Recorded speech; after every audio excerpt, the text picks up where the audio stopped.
When it comes to knowing all the intricacies of real estate investment, few are more knowledgeable than Brad Hargreaves. In 2015, he founded Common, a company that manages rental properties and consults with real estate investors on building design. And then in 2022, Brad decided to begin sharing his knowledge through a paid newsletter called Thesis Driven. Within a matter of months, it was generating six figures in revenue, and he decided to step down from his role at Common so he could focus on building out a data platform geared towards real estate investors. In our interview, we talked about why he launched Thesis Driven as a paid-only newsletter, how his content is differentiated from most other real estate journalism, and why he thinks there's an opportunity to build a Bloomberg Terminal for real estate investors. Hello, I'm Simon Owens, and this is The Business of Content, the show about how publishers create, distribute, and monetize their digital content. If you want to listen to an audio version of this show, subscribe to The Business of Content wherever you get your podcasts. And longtime listeners of this show know that it carries no advertising. The only way to support the painstaking work I do here is by becoming a paid subscriber to my newsletter. Subscribers get a half-hour introductory phone call with me. They also get to submit questions every month that I try my best to answer on this very show. Subscribe at simonowens.substack.com. That's simonowens.substack.com. Or just Google the words Simon Owens and newsletter. Okay, on to my interview with Brad. Hey Brad, thanks for joining us. Thanks so much for having me on. So you have a pretty long history as a successful entrepreneur. You actually co-founded General Assembly, correct? That is correct, yes, back in 2010. Yeah, and so just for, I'm guessing a lot of my listeners know what General Assembly was, but can you give me kind of like a brief rundown of what it was and you know what it accomplished? Well, it had a few iterations through its history, but it's best known as a school for technology and design skills. We started it in 2010 really as a hub for people in the tech community, and back then it was much tougher to get into a startup in many ways than it is today. You know, startups didn't hire many people other than, you know, software engineers and very talented digital marketers with specific skill sets. And we said, hey, we need more people in these roles. And remember, this was right at the tail end of the global financial crisis. So many people needed meaningful work. People who had graduated from great schools were struggling. And we said, let's offer courses that can train people on these skills they need. So we built what became one of the first coding boot camps. It evolved from there into really a school of all sorts of digital skills with both a consumer and enterprise element. And the bulk of the business, by the time it was acquired by a Deco Group in 2018, was enterprise. Yeah, and it was kind of like a education company that was focused on like more practical skill sets versus going to, a liberal arts college, which, has its benefits, but you spend a lot of time not really learning very practical skills, whereas like General Assembly, the thing I knew it about was it's like coding boot camps is like, if you just wanted to learn how to code in a language so that you could get a job in tech, like General Assembly was like a great, like very focused company for where you could sign up for one of their classes and actually learn how to code from knowing virtually nothing to, being able to get a job, right? Absolutely. I'm a recipient of liberal arts education myself. I'm an advocate of it. And many of the students who came to General Assembly actually were already graduates of 2- and 4-year universities. But they were stuck in their careers. They found themselves in roles that weren't fulfilling, that didn't let them make things, create things that might have been a dead end. And they would come back and say, hey, I'm going to take a 3 or a 6 month program at General Assembly. And it wasn't just about coding. That was what we were known for, but that wasn't even our largest program in terms of students, in terms of revenue. That was digital marketing. We also taught UX design, data science, a bunch of different topics, kind of at this, in this broader world of digital transformation. And that obviously got us in front of a lot of large companies, a lot of Fortune 500s, a lot of B2C companies that said, hey, this is, we're hiring people out of General Assembly, but we would like to use what General Assembly has to train our staff as well. Interesting. So that's what you meant by an enterprise product is like... Exactly. And rather than individual consumers signing up for your classes, like a company like Intel or something like that would actually pay for and bring an entire cohort of their employees to use it. That's exactly right. And usually it would be B2C Fortune 500 companies. So rather than Intel, it would be a Unilever, a General Mills, something like that, where they have to think about how their brand interacts with consumers. They have to be digitally savvy. They have to be fluent in things like social media. How do you think about conversion funnels, things like that? Mm-hmm. So we could devote this entire interview to General Assembly, but I want to get to the media part, since obviously this is a media industry podcast. But so you left General Assembly. How did you move from that into launching a real estate startup? Well, education and housing, if you think about it, I get this question a lot because they seem like totally different worlds, and in a way they are. But, they're the two largest areas of consumer spend, for people under the age of 35. If you're anywhere from 18 to into your 40s, what do you spend money on? You spend money on learning, education, and you spend money on where you live. And those two things are really tightly tied together. And the problems of one become the problems of the other. So running what became the largest trade school in the United States with 30,000 students coming through our doors, and we're almost all in person, by the way, General Assembly. We did some flipped classroom where some of the learning happens online, but a lot of what we did was in person in places like New York, San Francisco, DC, Los Angeles, places that have a real housing crisis. So we saw many of our students, not just our students, our instructors and our employees, people who we needed, were coming to these cities and really struggling to find a place to live. So I started a real estate design and management company that worked with a lot of developers, worked with a lot of owners to create more innovative, more affordable places to live. So we experimented with a lot of co-living layouts, with smaller apartments, with live workspaces, things that your average developer is not going to build in their ordinary course of business, but nonetheless serves a real need for housing. And we saw so many of our students at General Assembly were, when they would look for housing, they would look for a room on Craigslist. They would go and wouldn't even bother trying to find an apartment. These cities were so housing constrained. So we said, how do we create formats without subsidy that are more affordable, that are more attainable just by the nature of their design and their layout? But what does that mean? What was the actual service that you were offering? So we would do design and management. So we would design a lot of we were hired by developers, by owners to design a lot of these buildings. And then we would also take over as the brand and management company. So we would, make sure they were filled, make sure they were maintained, etc.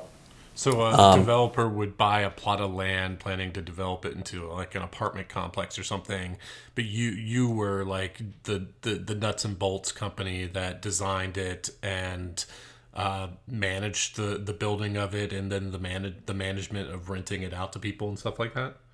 Exactly, yes. So it was called Common, because we focused a lot on apartment layouts that had a lot of common and shared space. Kind of think about it as taking student housing style layouts and saying, how do you make that? How do you take those models and adapt them to a young professional?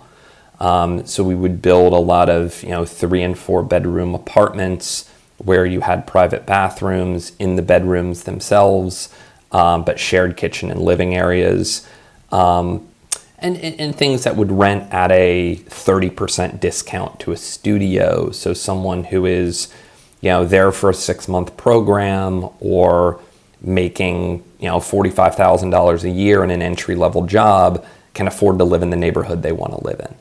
And so we would work with developers. We'd help them. It's a whole process to get a building built. You have to work with a lender. You have to often work with the city to get entitlements and explain to them what this is. So we would guide developers through that entire process, and we ended up doing that. We now operate in 20 odd cities in the United States. And what was the learning curve for, learning all the different aspects of the real estate market? Like, and this is obviously kind of teeing up for what you eventually launched the media company, but you had to get, I'm guessing this market is incredibly sophisticated, and you were coming from an education startup to a real estate company. Like, what are all like the things you had to learn while building this company? Oh, it was quite steep. And there were aspects of it I understood well, such as, the consumer behavior, the marketing aspects, things that I did and we got very good at General Assembly.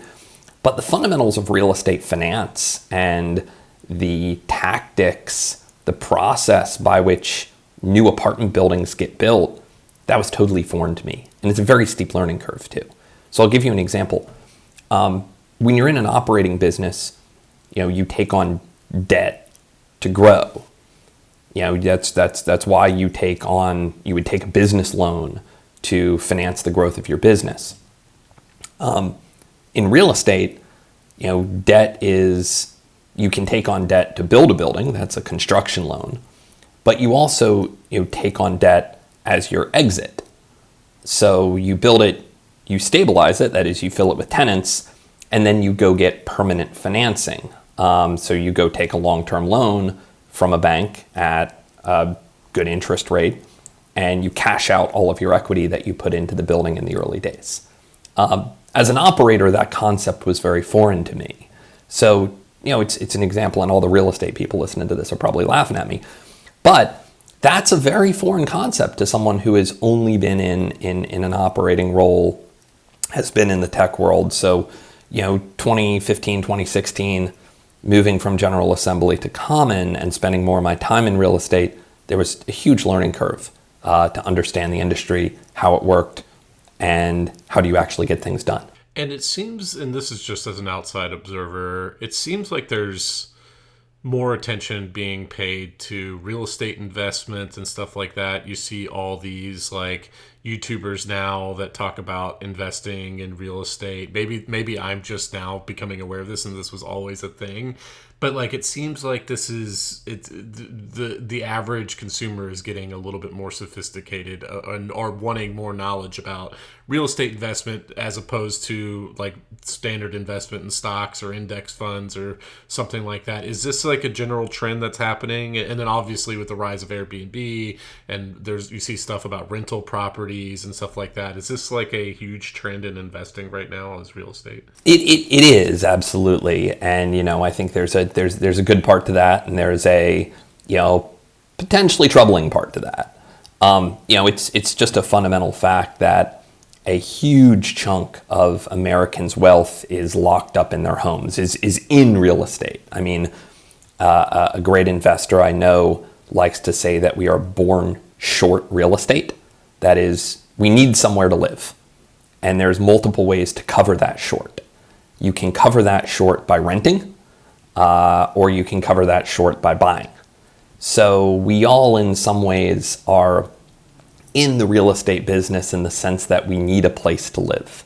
And different people approach that in different ways. And obviously, you've seen a lot of people, particularly over the past 10 years, make a lot of money in real estate and see their homes appreciate. And that happened very quickly in 2020 and 2021.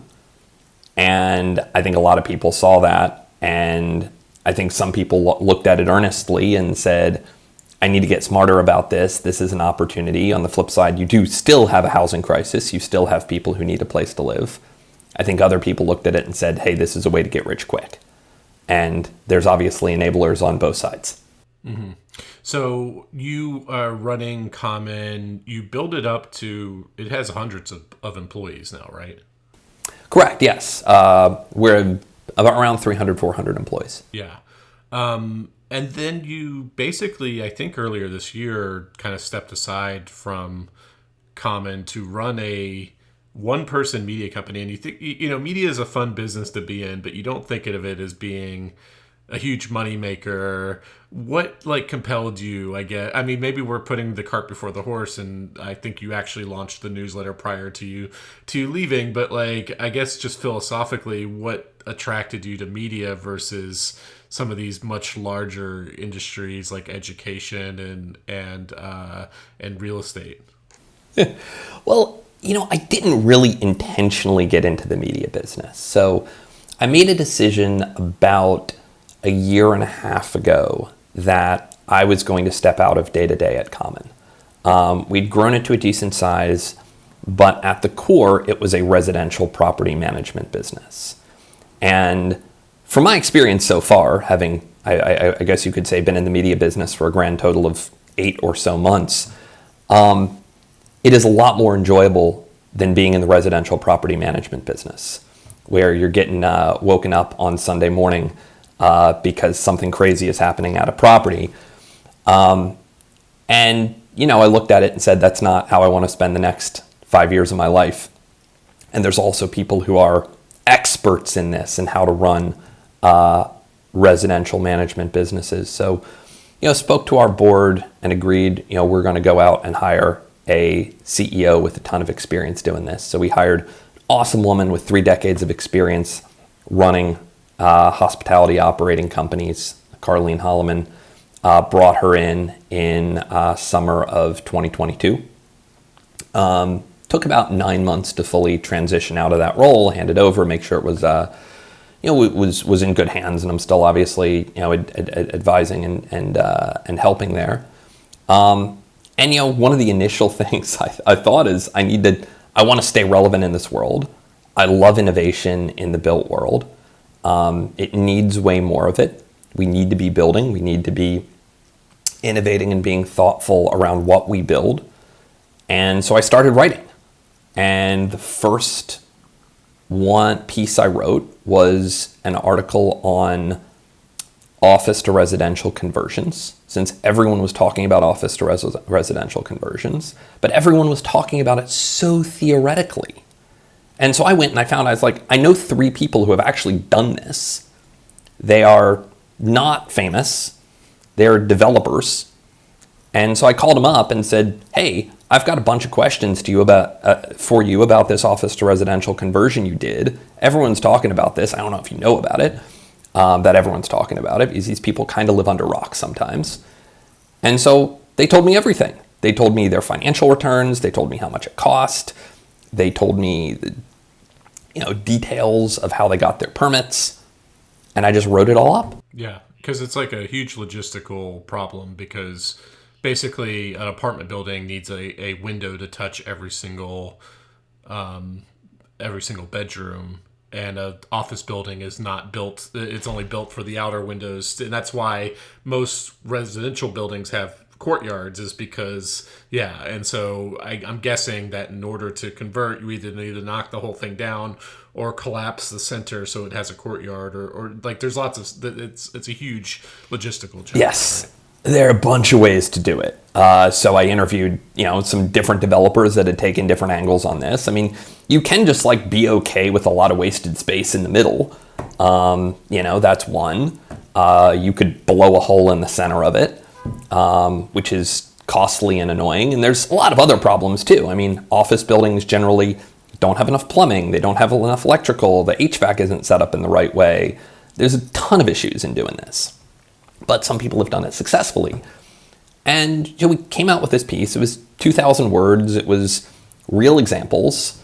We had these little things called buy boxes, which are basically for each developer. What are the financial returns they need to hit in order to actually build the building? And, this was, as it turned out, kind of content that had never really been out there before. Real estate, and I didn't really know this going into it, but real estate media kind of splits into 2 categories. There are the trade press, where the vast majority of the articles look like person A bought a building from person B, here's how much they paid, and here's who was the broker of the deal. And that's it. There's no context. There's no narrative. And then you have the second type of content, which is very, very theoretical, 50,000 feet in the air. Here's how you tackle X, Y, or Z problem. Here's an architect talking about passive house, whatever, which is interesting and fascinating, but often doesn't apply directly to what developers do and how to affect change in the built world. So we got onto this format, and once again, I was still at Common, so I would only put out a newsletter once every 2 or 3 weeks, where I would talk to actual developers about something people were talking about, and I would get details on how they built it, financial returns, costs, how they got their permits, and I made a decision very early on. We can talk more about this since it's kind of getting into the bulk of the media business part of it. I made a decision very early on to make this a paid newsletter only. Yeah, which is somewhat unique. I did that, so I was debating between paid and private. So actually, there's no way you can get on the newsletter other than invitation only, because the information I was putting out there was a little sensitive. We're talking about financial returns. We're talking about who their investors are. We're talking about, the weeds of how they got their permits. So I wanted to make sure that I looked at every person who subscribed and said, I'm okay with this person being on this list and getting this information. You were also a huge fan of The Information, which Yes. is a tech publication, charges $400 a year, has no metered paywall, has no. I think it maybe has a free trial, but it's pretty much like we are producing such highly valuable content. We're not doing commodity content. It's all deep analysis, original reporting, everything like that. And if you want access to it, you have to pay $400 a year. So that was kind of your thinking too, is okay, there's the information is for the tech world. Could there be the information, but for the real estate world, like a super premium publication? Right. And, Jessica and Sam Lesson are actually good friends of mine, and I've been super inspired by what they've built for The Information.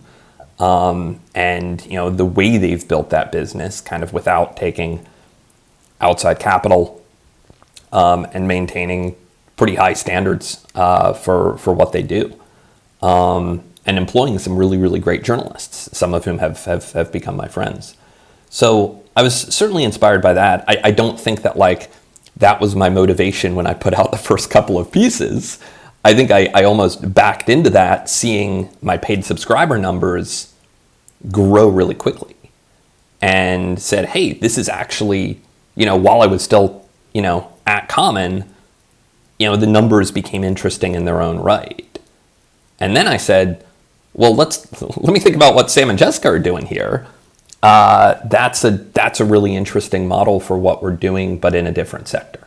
So where did those paid subscribers come through? Because a lot of people listening to this are well, the you have the freemium model, because that's what builds the top of your funnel, that builds your free email list, and then you entice people into becoming paid subscribers by exposing them to the premium content and whatever. But like you said, you made a decision early on that this was going to be 100% paid. You had obviously a name recognition. You had founded these 2 large companies. You probably at that point were very well networked within the real estate market. But how did you actually start converting people into paid when they had never seen your writing or anything like that? Yeah, so there were 2 sources initially. One was I basically gave comp memberships to about 700 people I knew. All of whom I basically went through all of my contact lists, my network, and identified about 700 people who were top tier real estate investors, owners, developers, because that was kind of how I convinced people to talk to me. On the developer side, I said, hey, I've got 700 of all of our big investors, limited partners, people who fund real estate deals, this is a group you really want to impress. And you want to sound smart to these people, and you want to get your name in front of these people. So we started with that list, and I think we put out good content, and so they would forward it to their friends, and we had a good kind of referral, growth through referrals.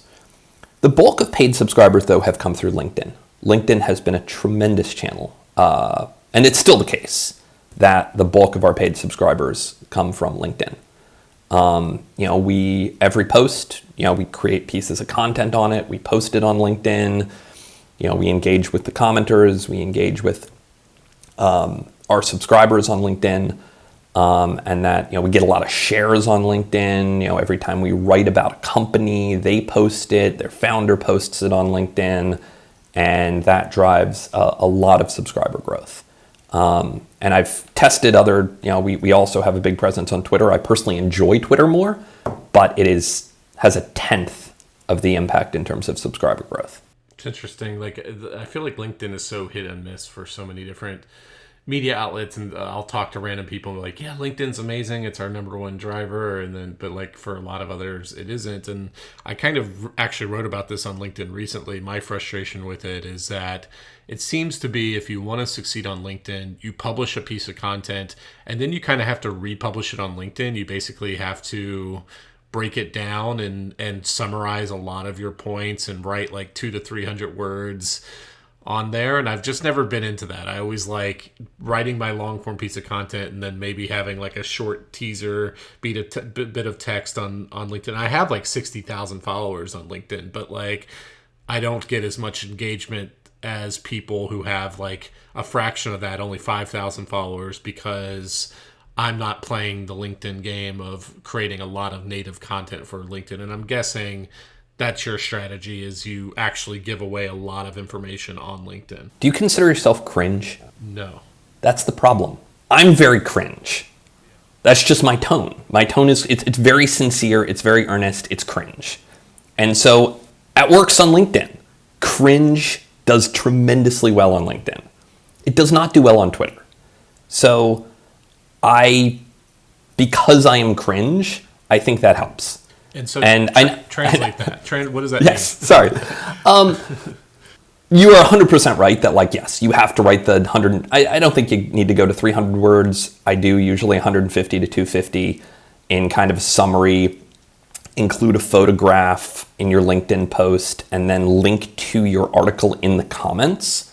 One thing I see about LinkedIn is people will actually click that link in the comments to see the full article, and a lot of them convert. It's, for a publication like Common, remember, I think it's around 40% of our subscribers are putting it on their corporate card.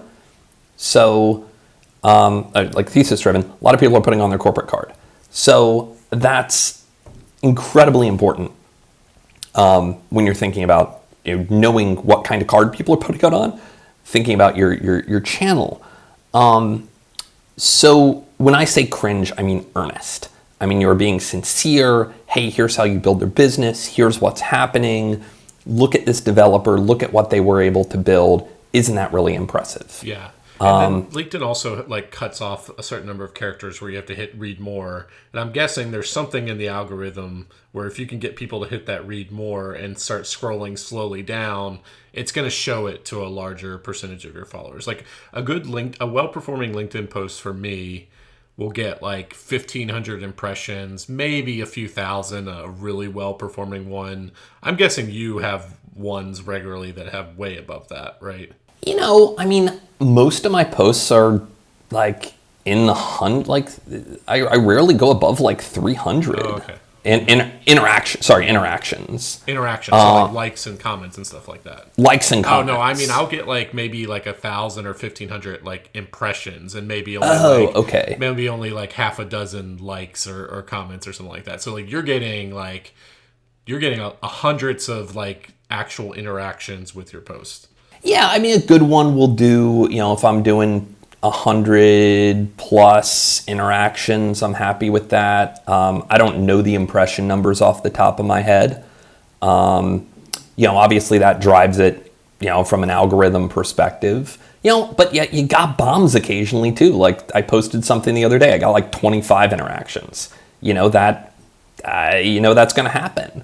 I haven't figured out how to play the like read more. I don't even like exactly know how LinkedIn figures out where to put that break. So I try to make my first sentence really engaging and interesting, but you can't over optimize it beyond a point. And do you do that thing where each sentence is a new paragraph? I do. I try to, but that's just a stylistic thing for me overall. I try to avoid having like more than 2 or 3 sentences in a paragraph, period.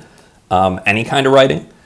It's funny, but it's hard to predict. Like, I've only had one mega viral LinkedIn post in my entire life, in my entire career. And it was a little piece of content I found that basically said you can now take a train all the way from Lisbon to Singapore. I think I saw this post. It went bonkers. Yeah. This is ringing and a bell. I still don't totally know why, but I'm talking, I don't know if it's tens or hundreds of thousands of interactions, but we're talking Gary Vaynerchuk level. And I still don't know why. I have a hunch that like you have a, moderately successful American businessman basically posting a map of the Belt and Road. And maybe it was driven by CCP bots. I don't know. But that one went off the rails. So I still don't totally know what drives it, but it is a good subscriber. Yeah. So you launched it in, I think, 2022. And then you decided it was paid only from the very beginning. You decided in, I think, March 2023 to kind of step aside and focus on the newsletter full time. What was that why was that the decision point? Like, did you reach some kind of threshold with the readership or the paid subscribers, or what was it? It was that more had to do with Common and feeling good about where that company was, and we were going through a transaction as well that I was leading, and that closed in March. So I got to kind of take a little bit of a step back and get some of my time back. And I dedicated that time to continuing to grow Thesis Driven, which at the time, forget how many subscribers, I think we had just crossed like 200 paying or something like that. And I said, okay, we're actually going to do 1 post a week. We actually just went to 2 posts a week, but we're actually going to do 1. We're going to invite more guest writers to help us out. And I'm happy to talk more about that. That's been a bit of a mixed bag. And really focus on figuring out what works and looking at what posts drive new subscribers and what posts don't drive new subscribers. And so we've been learning really for the past 6 months, and we're now a bit shy of 700 paying on the Substack. We launched a database product about a month ago, which is not on Substack, that has done pretty well. Happy to talk more about that and the reasoning behind that. And you're charging more than the average Substacker, like that 700 paying subscribers, that's generating into the 6 figures of revenue because you're charging, what, $20-something a month or something like that? $20 a month, yeah. Mm-hmm. So we're just, I think we just crossed about 150K gross on the Substack. And then we've got, another, 50 on the database or something like that. Yeah. So you quit your job. You're now focusing, or you transition away from Common, from running it on a day-to-day basis. Now you're able to focus on it full time. You're able to publish more, going to 1 every 2 weeks to 1 a week to 2 a week. What did that do for your growth? Like, I mean, we know that you were at 200, now you're at 700, but like, how did that help you in terms of growing, and did your growth strategy change at all? Well, it was obviously it helped tremendously with the growth. It also helped to push churn down. I think a lot of our subscribers in the early days, I mean, for the first 6 months, our churn rate was north of 10% a month. which is really not good. But the reason was our posts were so rare that pretty much everyone who subscribed was only subscribing for one post. And we had a lot of like bounces where basically someone would, sign up for 1 month, pay the $20, immediately unsubscribe because they only wanted that one article. So that we don't have nearly as much of anymore. I think we have more people coming and saying, okay, I've seen enough from Thesis Driven that I want to be a subscriber here. I want all of the content. So we've really driven churn down, which has been a big priority. I mean, if we had the same churn rate we had in March today, we would be losing 80 subscribers a month, and that would be that would make it really tough to grow. So it's not just about finding what drives new subscribers. It's also about driving that churn rate down. So it's been a lot of experimentation. I would say we've done less experimentation around new marketing channels. That's one thing I really want to start doing beginning of next year. And it's been more about finding what posts, what topics drive lots of new subscribers. And you gave the example of your first one was about converting office to residential. When you're thinking of like who your readership or who are the ideal reader, is it a real estate investor, a real estate developer?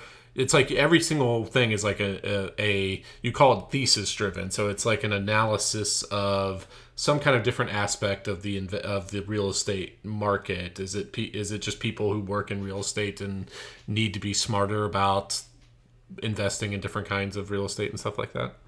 Yeah, so this has been a little struggle for us because when we started, it was very specifically written for institutional real estate investors with a large real estate with that audience in mind. And institutional means like big money investors, right? Big money investors. So pension companies, life insurance companies, sovereign wealth funds, and those were a lot of the initial people on the list. And that's an audience that developers want to get in front of. The two issues with that. One is we found that a lot of our actual demand was coming from developers themselves who wanted to learn, was coming from people who may be in the real estate ecosystem. So I got approached by like a bunch of, masters in real estate programs saying like, hey, can I get a bunch of subscriptions for all of our students? We got a lot of subscribers of people who are building tech products for real estate. And so one of the other changes I made in March is I started relaxing my tone because I found it really difficult to write in a tone. It was a little stilted. I was writing for big investors. And so I started experimenting with other posts and other topics that I knew were a little bit fringe to a institutional audience. So that there was one I did, I think in February, that was very experimental. It was an assessment of all new cities that are being built worldwide. So who's building new cities? There was a category for like authoritarian regimes building new cities. There was a category for crazy crypto people building new cities. There was a category for cults building new cities. And this is totally uninteresting. It's bizarre to an institutional investor, the idea that people are building new cities. But it did tremendously well and drove a lot of new subscribers and a lot of engagement because nobody had really done this before. Nobody had taken a real estate investor's view, like a very kind of cold and calculating financial mindset, to the kooky topic of building new cities. And so I've since written about new cities a bunch, and those posts always do really well, and interviewed some people building new cities. And that's, I think, loosened up a lot of what the aperture of what I can write about. And you mentioned that like you started to take on guest writers. What's the kind of, or is it like people who are kind of doing the same exact stuff that you're doing, or more kind of op-ed type stuff, or like what was the because like if you think of the information, like they're hiring more traditional journalists. Seems like you have more of an analyst background than a traditional journalism background, and it's more analysis than you're not breaking news or anything like that. What were you looking for in a guest writer? And it seems like you've been kind of hit or miss in that. Yeah, I did one piece actually that was incredibly fun. That was sort of real investigative journalism. It took a ton of time. It was actually focused on this kind of new development that is happening outside Houston that is primarily selling to undocumented immigrants and using some predatory practices. And that got a lot of pickup, particularly in far right media, which is not really where I play. And but that was kind of interesting from a journalist perspective. But yes, back to the guest writer's point. We've done probably 20 guest articles from 12, 13 different people. Some of them, and I've developed a relationship with some guest writers that are really good, that brings some like, and these are not professional writers, any of them. But like Paul Stanton, he is basically runs an advisory firm in the real estate tech world. And he has a lot of very specialized knowledge about how to structure financial transactions that I don't have.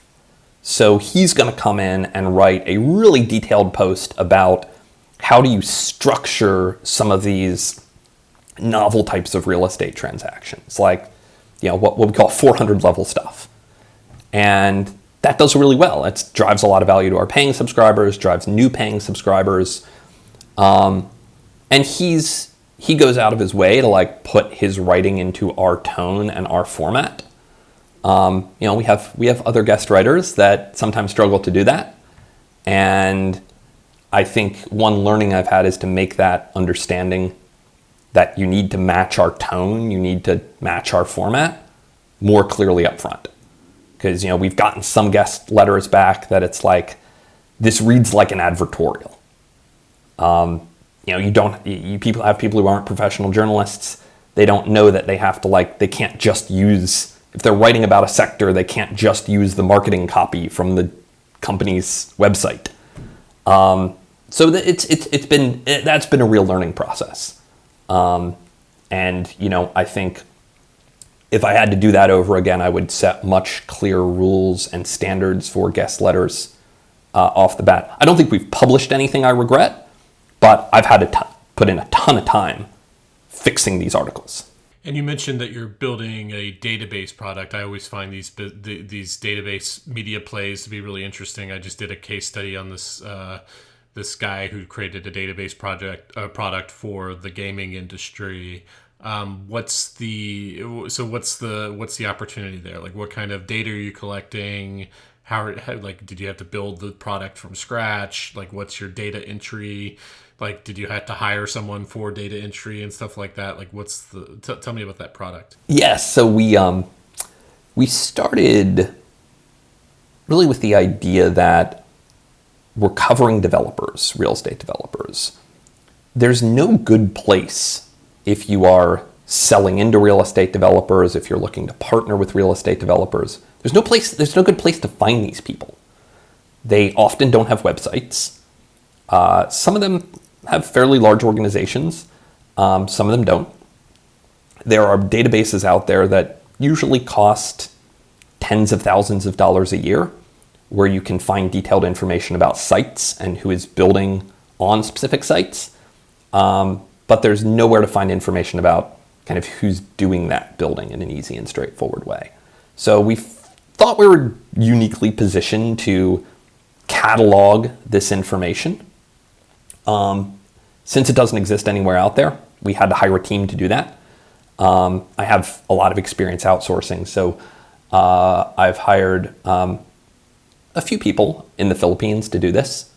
It was my summer project is to train a small team in the Philippines on how to identify developers, read their website, understand what they're building, categorize what they're building, identify kind of the markets they're building in. And so we fully categorized and cataloged over 2,500 developers in the United States to date. The products they're building, are they building ground up multifamily, suburban office, industrial, life science, medical office? We have 42 different categories of things that these developers build. And we kind of released that in public beta. It's $49 a month. We released that in public beta in October. Got a really good response from our list. And, we're now, I think, continuing to double down and focus on that. We're hiring more people. We're implementing a lot of fixes to the site and quality of life improvements.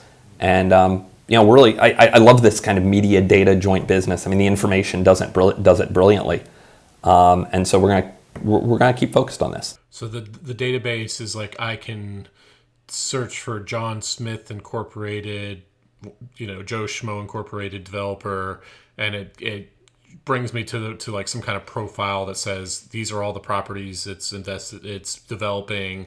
This is the category of property that it's apartment buildings or office buildings, and just basically all that kind of basic information about this developer, what they're doing. Yes, so with one caveat that we don't have site-specific information. That's a much heavier lift to get. The real use case is, or the most common use case is, you are a broker, you are a vendor, and you say, I want to know everyone who is building a medical office in the US Southwest. You go to that theme, you filter by the region, you get a list of every developer building medical office in the US Southwest. So if you have a site, that would be really good for medical office. If you're a broker, if you are a developer, it's one really interesting use case we've seen, developers looking for partners. They're sort of like, what the startup equivalent of co-founder matching would be. There's no developer matching out there. If you're a developer and you have a site under control and you're like, okay, I know how to build the residential, but I need to bring in a partner to build the retail, to build the office. Where do you go? There's nowhere to go. So we see a lot of people coming to us for that too, which I think is really interesting. And does it does a profile also break down who the staff is, what the contact information is, and all that kind of stuff? And you decided to build it as a separate product from the media product that you charge a separate price for. Did you contemplate making it part of a bundle, or why did you decide to charge separately for that?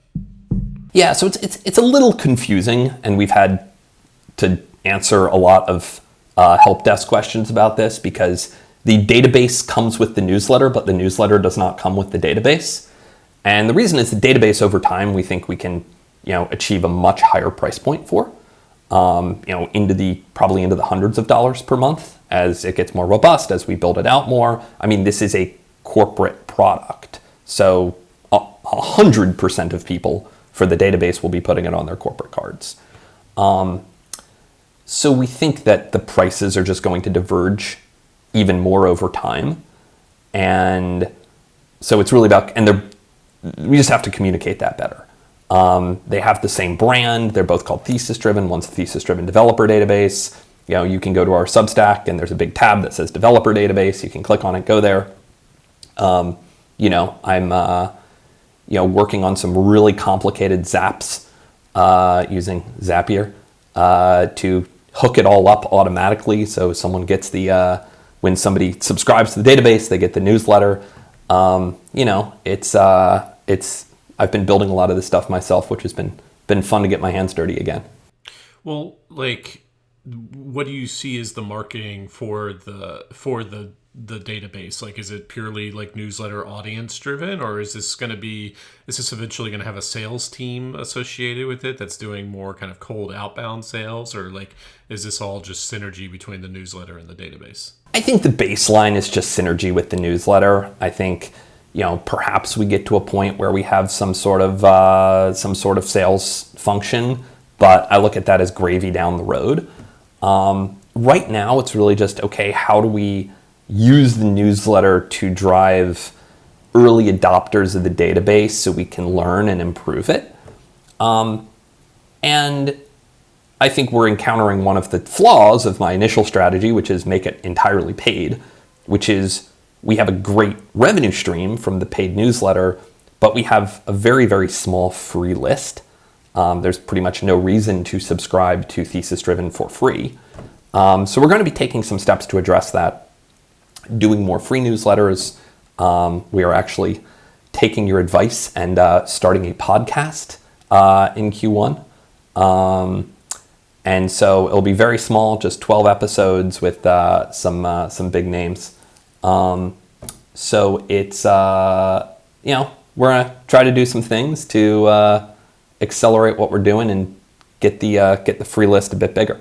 So I guess that kind of dovetails into my next question is like, where is the expansion? Is it like hire, if what are your next like 5 hires looking like? Is it journalists or podcast producers, like people now that you need to expand the business and you want to get that funnel wider? It's like you're going to focus on creating free content. Like where do you think the growth is coming from? So I think free content has to be a piece of this. Obviously I know education well. I've thought a lot about getting into educational content. I want to do that in a thoughtful way. That is not get rich quickie. Yeah. If that makes any sense. Courses on how to get into real estate development, real estate investing, different stuff like that. Yeah, we had a rule at General Assembly, which is we would never offer a course in a topic that is very high reward and high prestige, but very low success rate. Meaning most of our graduates will likely fail. We would never teach anything like that. So it's the reason why we didn't actually offer, game development courses, because that tends to be a very hit-driven sector, and there's, at least in New York and in a lot of the cities that we're based, there's not a lot of jobs in that role. But I do think there's a way to teach some topics in real estate that will be useful. So I do believe there's something in the education world. I haven't figured out exactly what the right tactic is there yet, and we're going to keep building the database. I think there is a real data need in real estate as well. And how big do you think this company could get? Because like there's the information, which is a bootstrapped company. I'm sure it if you do the math, it generates maybe tens of millions of dollars in revenue, which is a good sized business. But then you look at something like a Bloomberg LP, which is a $11 billion data information play with a media company attached to it. Like, I guess, like, how big is the opportunity here now that you're getting into something a little bit more scalable with database and stuff like that? Obviously, real estate is probably one of the largest industries in the world. What do you think? Do you think you're a media company, or you think you're like a data tech company, or eventually, like 5 to 10 years down the road?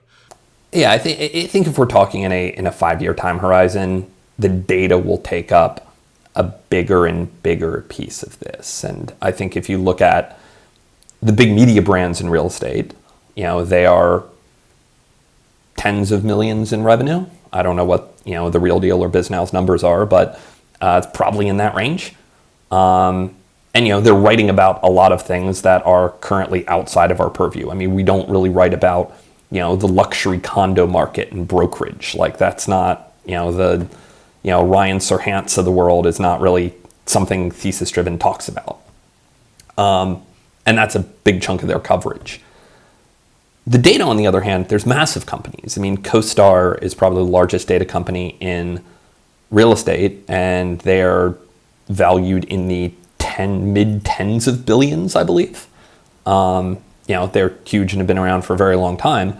But there are more interesting comps out there on the data side. So I think if you're looking at a 5 to 10 year time horizon, the focus will shift somewhat from building a media business to building a data business.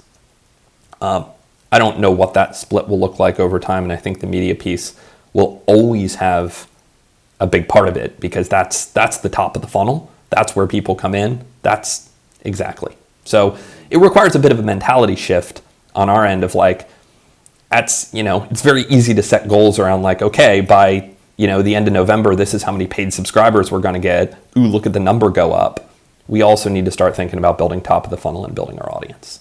And it's a global or potentially global business? Like you're tracking data in like Singapore real estate development and all that stuff, at least eventually. I don't know if you're doing that now, but eventually that's like the goal. Yeah, I mean, I've been pleasantly surprised by the global reach of the newsletter, especially given that I mostly write about the United States. But we get a lot of international subscribers who are interested in what's going on in the United States because they see it as the one of the more advanced real estate development ecosystems in terms of what's going on, and so they want to learn from it, and this is a way to do that. Okay, Brad. Well, those were all the questions I have for you. Where can people find you online? Yeah, they can find us at thesisdriven.com and on Twitter at bhargreaves. That's BHARGREAVES. And they should probably also follow you on LinkedIn, given that so much of your content is distributed through there. And absolutely on LinkedIn. I'm Brad Hargreaves. If you want the cringe, go to LinkedIn. There's cringe everywhere. Yeah. All right. Well, this is a lot of fun. Thanks for joining me. Of course. Thanks so much for having me on.